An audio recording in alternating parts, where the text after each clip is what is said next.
Hello, chefs. This is Chef's PSA Podcast. I'm your host, André Natera. On today's episode, we're going to talk about compromising standards and how it's a slippery slope to having none. Stay tuned.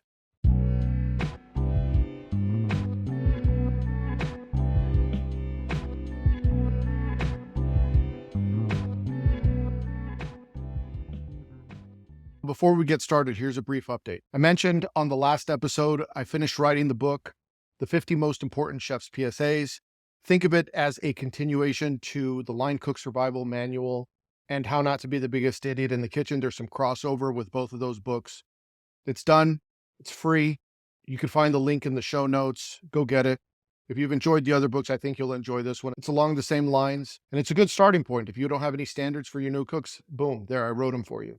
I could say all the things that you want to say that you can't, so you're welcome. If you want to support the show, make sure you leave 5 stars, subscribe on YouTube, hit the thumbs up button, share with a friend. And by the way, I got to tell you, I'm a little annoyed. I had a perfect 5-star rating, and now I'm down to a 4.9 on Spotify. I just hit 500 5 stars, or I should say there's a 4 in there somewhere. But thank you all. I appreciate the support. If you want to get the books, go to chefspsa.com. You can get the books, the merch, you get this hat, Happy Chef. But we digress. On with the show. One of the biggest challenges I see people, executive chefs reaching out to me is how do they maintain the standards in their kitchen? It seems to be the most frequent thing I'm asked, especially by executive chefs or sous chefs. How do I deal with all this chaos that I'm experiencing and people not respecting me or my standards in the kitchen? And I can tell you from experience, having standards is not a bad thing.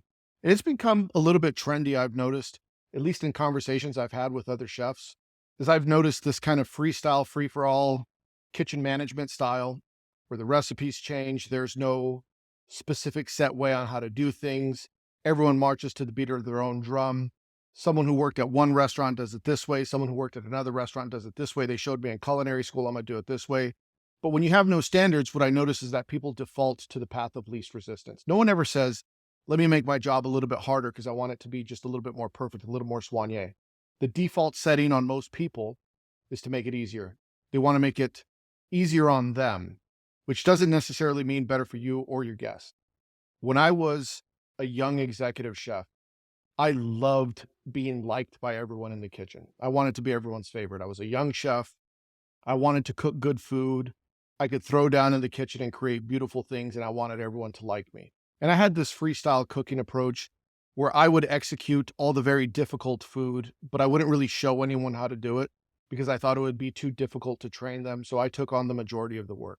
One day I created this dish. I don't remember what it was, but it was complicated. And it was only for about 30 people. At the same time, I had a catering for about 800 people. And my boss came up to me and said, hey, who's going to execute this dish? It seems very complicated. The one for 20 people. I said, well, I'm going to do it. And he says, why are you going to do it? So, well, because no one else here knows how to do this level of food. And he said, don't you think that it's more important for the head chef to be making sure the big party goes well? And I argued that no one knew how to do this fancy dish that I had created and I needed to be there for the 20. And my boss, he was a former chef. He comes up to me and he gets really close and he says, you're not in the little leagues anymore. I pay you to be the chef, not to be a cook. He says, you need to be at the big party and you need to teach someone how to do the other one. It was a lesson that I learned because I wanted to own everything. I didn't want anyone to learn anything. I didn't want to take the time to invest in people to train them to become better. I didn't really also have any standards. I had standards for myself that I wouldn't show anyone. Later on, fast forward a bit in my career, the kitchens where I had no standards, even though I could cook very well, I was not successful. My most success that I've ever achieved in a kitchen was the place where I had the most amount of standards.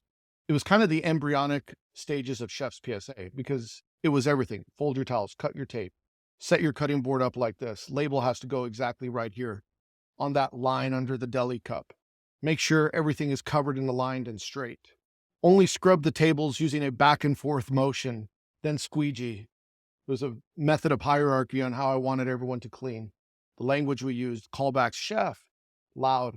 There were so many standards. This is how we fillet the salmon. This is how we fillet the fish. This is how we sear the fish. The brine is exactly this. Purees are done exactly this way. No boxes on the tables, no boxes in the kitchen. So many standards were introduced, and the cooks loved it. Initially, I thought that I'd get a lot of pushback, but the more standards I introduced, the more they enjoyed working there. It was identifying the rules to the game. If you have two people playing a game, let's say they're playing chess, but you say it's a free-for-all and you can play however you want, no one's going to know how to win. But once you identify what the rules are to the game, then the game is beatable. The game is winnable. The same thing applies in the kitchen. When cooks and chefs know exactly what the expectations are clear. They know how to succeed in the kitchen. They know the path to promotion. They know what's expected of them when they arrive at work, and they know they're going to be held accountable when things are done that are counter to the culture and the workplace standards. And I say this often, how you work when no one is watching is even more important than how you work when people are watching. When the chef is in the room, everyone buttons up, everyone works a little different, but when the chef leaves, everyone operates a little different. Maybe the radio comes on. Maybe the magic chef juice comes out and the food gets better. Anyway, we digress. When I was a young cook, I was a sous chef and the line got smashed. Rail full of tickets, chaos, busy. Servers are running around pouring gasoline on themselves, lighting themselves on fire. And I needed to pump the food out.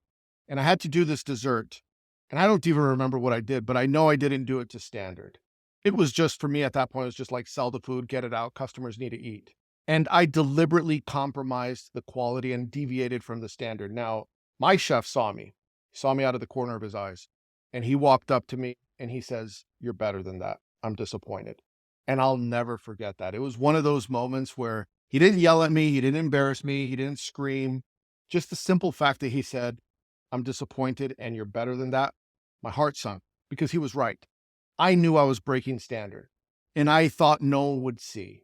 And that was an important lesson for me.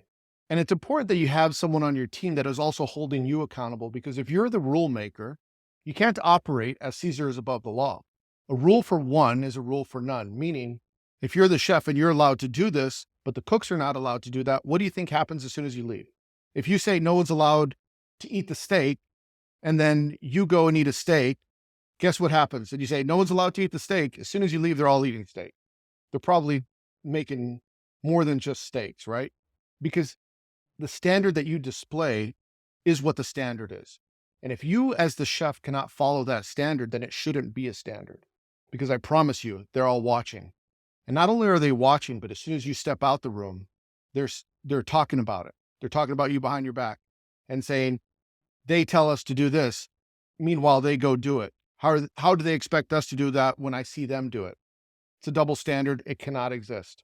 So when you're going to implement standards, those standards cannot be compromised. And they can't be compromised when it's busy, and they can't be compromised when it's slow. And they can't be compromised when you're short-staffed. Because the second that you start making exceptions is the second that the lines get blurred. And people don't know, well, is that really a standard, or is that only a standard when? Right? When are the exceptions to the rule? Now, if you're going to have an exception to the rule, I think it's important that you clearly outline what those exceptions are. So people don't say, well, you did it last time. Well, I did it last time because, and here's why it's the exception to the rule. Because if you don't articulate that, and if that's not written down, and if people don't understand, then it's a very slippery slope, because there will be drift on the standard and you'll stop paying attention to it and you'll stop following up, because as the chef, you get busy and you forgot about it. And then you come back and you notice what was the standard no longer resembles it at all. It's now drifted and you got to pull it back in. Don't make it a standard if you can't hold yourself and your team accountable to it. Also, don't make standards that are not realistic. We all have lofty goals and we all want to be perfect. But if you can't introduce standards that everyone could do, there's no point in introducing them. Wait till you get better. Wait till you get the resources that you need to make sure it is a standard. Because the more you compromise, the more people push. And if you're a chef leader, people love to test you and people love to push. And they're little pushes at the beginning. They're just going to do this and they're going to say, oh, chef didn't say anything. I'm going to push a little further. And if they know that they pushed you and you didn't say anything, they're going to move the line a little further and a little further and a little further. And before you know it, you're standing on the edge of chaos. And it's very difficult to come back from that, because at that point, people realize there's no standards, it's chaos. They know there's also no consequences and you're not going to hold them accountable. And when it's chaos and there's no accountability, as they say, the fish stinks from the head. You're the chef, you're accountable. You have to answer for it. You have to answer for everybody. That's one of the things that people don't fully think about as the chef. You didn't do it, they did it, but you're responsible. You have responsibility and authority for the people that work under you. So if you're not holding them accountable, then you're condoning the behavior. It's a tough leadership lesson to learn. As a chef, you have to almost stay on fire all the time. You have to have a hawk eye. You have to notice every single detail. You have to be inspecting the standards until they become autopilot for everybody. And when the standards do become the automatic default setting, that's when you really have greatness in your kitchen, when people know that this is the way it is and they don't have to be reminded. But it's not easy. As Danny Meyer says in Setting the Table, constant gentle pressure. It's constant little adjustments. Adjusting this, making sure the chives are cut like that, the brunoise is perfect, the sear is this way. Maybe a little too much oil in the pan. Maybe it was too hot. You got to turn it down. That fancy little knob, that magic little thing that can adjust the heat. Learn how to use it. But constantly tweaking and refining and making sure that people are able to execute your vision and your standard is your responsibility. It's not their responsibility if you're not holding them accountable. If you're not holding them accountable, they're not responsible for it. So you have to inspect what you expect and also expect what you expect. And when it's not done, you have to correct it. And I'm not talking about blowing up and getting mad at everyone. I'm talking about just simply going up and saying, hey, this is how we do it. Let me explain to you why, which is also a critical learning when trying to implement standards. You can't just say, do this because I said so. There has to be a why behind it. People learn with the why. I want you to fold your towels. Why do I need to fold my towel? Because if you don't fold your towels and you use it once, it's dirty, it's soiled. You only get 3 towels of service. And by folding them, your station stays tidy, you learn to work clean, and you get an exponential amount of uses out of it. Boom, now I understand the why. Now I will believe in it. Why do you cut the tape short? Well, because if you use a tape that's that long versus tape that's that long, if it's 5 times the length, it's also 5 times the cost. That's why you cut it short, because everything's important in the kitchen. The decisions can't be arbitrary. There has to be a reasoning why behind it. Now, I'm not saying that decisions won't be arbitrary. There's going to be a couple that you say, I just like it that way. Why do we do that? Well, because chef just likes it that way. It's not necessarily the best reason, but it does happen. And if it does happen, then you need to explain, this is why I like it that way. It's personal preference, and explain to them that it is your personal preference. At least be transparent about why it is what it is, because they're going to say it anyway behind your back. It's better that they know the truth and you're able to admit it. And they could most likely get behind that. There's going to come a time when your standards have drifted and you got to get them back on track, or you're coming into a new kitchen and you got to get them back on track. It's important to be upfront, transparent, and clearly outline what the standards are, but it starts with you. It starts with you holding yourself accountable. And then you hold one person accountable and you tell them you need to hold that person accountable. And little by little, that accountability starts to spread. I like to take an approach when talking to a group. I implement the standards with as much people so everyone could hear it, because there's nothing worse than just telling one person what the new standard is and they don't tell anyone else. And they're saying, well, chef said, well, chef didn't tell me. Did chef really say that, or are you saying that? And there's a little bit of friction between the two line level chefs. Is it true? Did you really say that as the chef? I don't know. Put yourself in their shoes. It's going to lead to more confusion. It's better to be direct, upfront. If you could document it, great. Make sure you outline exactly what all the standards are. And one of the last things I'll say is when a standard is not working, it's okay to say, you know what? That's no longer a standard. We've changed our mind on it. As they say, as the information changes or your experience with things change, you are allowed to change your mind. Don't get so dug in that something's a standard that you're not open to new ways, more efficient and better ways to do things. I often joke around, no one cares how you did it at your last job or school or whatever. But the truth of the matter is you're going to work with people that have good ideas that have come from other restaurants or other kitchens. And maybe they don't need to say it on the first day, but maybe you need to pick people's brains also and say, how did you do that? How did they do it there? Do you know of a more efficient way? When someone comes to you and says, I have a more efficient way to do that, you need to make sure as the chef, you're creating an environment where people feel confident enough to bring up new ideas, because that's how you're going to innovate. If you're in an environment that you've created where people are not comfortable bringing up new ideas, then you are the sole generator of ideas. And as I like to say, one of us is not better than all of us. Force multiplier if you're leveraging your entire team and the knowledge of everyone on the team. So don't be afraid to change the standard. I talked about earlier how I was most successful where I had the most amount of standards. And all those standards came from a group of different chefs that all had different backgrounds. We all got together in a room And we said, we need to open up something great, and we want it to be special, and we want it to be memorable, and we want to have the best cooks. How do we do that? Everyone had different backgrounds from different restaurants.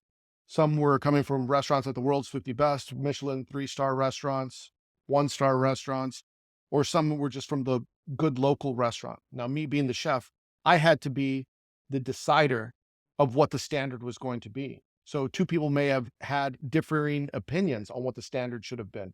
I had to exercise my 51% of the vote as the chef and say, you know what? I've heard you both. It's going to be a combination, or it's going to be neither. It's going to be mine, or you know what? I like this one. We're going to go with that. And as I was selecting the standard, it was also important for me to know that that is a realistic standard for my kitchen, because I didn't want to implement standards that were not realistic for the team, for the skill level, for the amount of people that we're managing, or for the food that we were doing. You have to do some self-analysis and introspection to make sure that you're not putting yourself in a situation where you have so many standards, it prevents you from having a successful service. Balancing act. You're walking the razor's edge in order to become a great chef. And that's what people don't understand. I get a lot of questions. It's like, what's the right way to do this? Like, there is no right way. There's not a perfect answer for everything, because what works in one kitchen doesn't necessarily work in another. It's not always a cookbook answer where the recipe always works. It ain't where you're from, it's where you're at. Anyway, compromising your standards is a slippery slope to having none. Don't compromise on your standards. Stay strong. If you want to support the show, you know what to do. Make sure you leave 5 stars, nothing less than 5 stars. Subscribe, like the video, share the video. Go to chefspsa.com. You get the books, the merch. I appreciate it. See you next week. Hit the porno music.